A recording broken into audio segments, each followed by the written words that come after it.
आणि ती जन्माला आल्यावर तिचं लग्न 20 ते 25 किंवा 50 ते 60 वयाच्या वृद्ध असलेल्या व्यक्तीशी लावून दिलं जात होतं. एवढा भयंकर काळ होता. त्या काळी स्त्रियांना अबला समजलं जात होतं, कारण समाजातल्या कर्मठ लोकांना माहित होतं जरी अबला आणि तबला झाली तर कर्मठ लोकांचा तबला वाजवल्याशिवाय राहणार नाही. अशा या अंधकारमयी जगात, अशा या अंधकारमयी वातावरणात एका वाघिणीचा जन्म झाला आणि त्या वाघिणीचे नाव म्हणजे सावित्रीबाई फुले होय.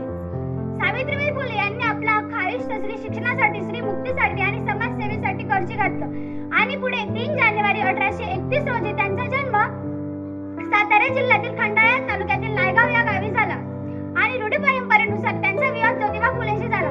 ज्योतिबा फुलेंनी सावित्रीबाईंना लिहायला वाचायला शिकवले आणि पुढे 1 जानेवारी 1841 रोजी त्यांनी पुणे येथील भिडेवाड्यात मुलींची पहिली शाळा सुरू केली. धर्माचं काय हो, धर्म तर त्यांना प्रत्येक कामातच आडवा येत होता. धर्माचं काय हो, धर्म तर त्यांना प्रत्येक कामातच आडवा येत होता. धर्म बुडाला, धर्म बुडाला, धर्म बुडाला ही कोरल्या कोटी सूर होतीच हो. पण एखाद्या व्यक्तीने शिक्षण घेतलं, जर एखाद्या व्यक्तीने शिक्षण घेतलं तर कोणता तुमचा धर्म बुडणार आहे हो? एवढा कटाडू असू शकतो का तुमचा धर्म? धर्मासाठी माणूस की माणसासाठी धर्म? धर्मासाठी माणूस की माणसासाठी धर्म? झोपेचं सॉंग घेतलेल्यांना उठवावं कसं? बैरेपणाचं डोंग घेतलेल्यांना सुरवावं कसं?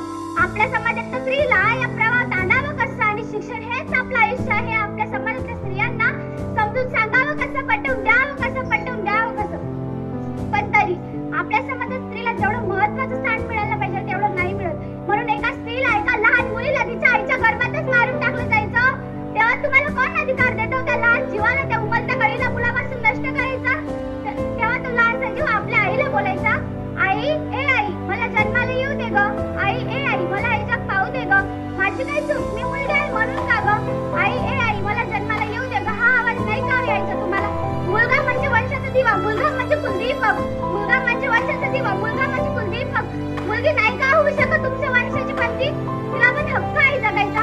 मुलगा फक्त एकटाच घरचा दिवा असतो, पण मुलगी हे सासर आणि माहेर दोन्ही घरात मिळून ठेवणारी सततची ज्योत आहे, विसरू नका. मुलगा म्हणजे वंशाचा दिवा तर मुलगी ही दिव्याची वाट. मुलगा म्हणजे वंशाचा दिवा तर मुलगी ही दिव्याची वाट. लक्षात ठेवा, पेटणारा दिवा वाती विना चालणार नाही हे जग, मुलगी विना चालणार नाही हे जग, मुलगी विना. आपल्या समाजाच्या स्त्रीला फक्त वाचवलं नाही पाहिजे, फक्त शिकवलं नाही पाहिजे, तिच्यावर होणाऱ्या अत्याचाराला थांबवलं पाहिजे. आपल्या समाजात चूक मात्र कोणाची का असेना, पण दोष मात्र स्त्रीलाच भेटतो. मग तिने काही योग्य केलं असेल तरी आणि काही अयोग्य केलं असेल तरी.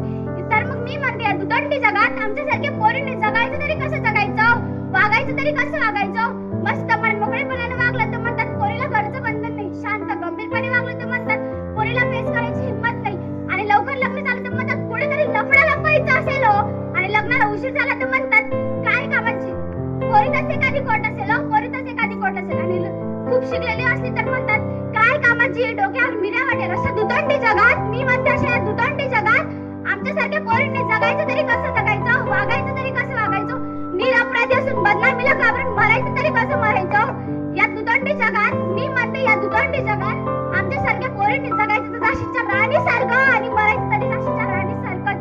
पण तरी मला आजच्या पिढीला असे वाटते की मुलगी ही जन्मालाच मिळाली पाहिजे. कारण बघा ना, आपल्या महाराष्ट्रात 3 वर्षाच्या मुलीपासून तर 80 वर्षाच्या म्हातारीपर्यंत कोणीच सुरक्षित नाही हो. तरी देखील आपला समाज काही करू शकत नाही, काही करू शकत नाही. जर या काळी छत्रपती शिवाजी महाराज आणि छत्रपती संभाजी महाराज असते तर नराधमांना जागेवरच ठार केलं असतं. साहेब, लाडकी बहीण योजना बनवून पैसे देण्यापेक्षा सुरक्षित माझी बहीण योजना बनवून सुरक्षा द्या. साहेब, या लाडक्या बहिणीला पैशाची नाही तर सुरक्षेची गरज आहे. शेवटी जाता जाता एवढेच म्हणते की हॉस्पिटल, मंदिर, शाळा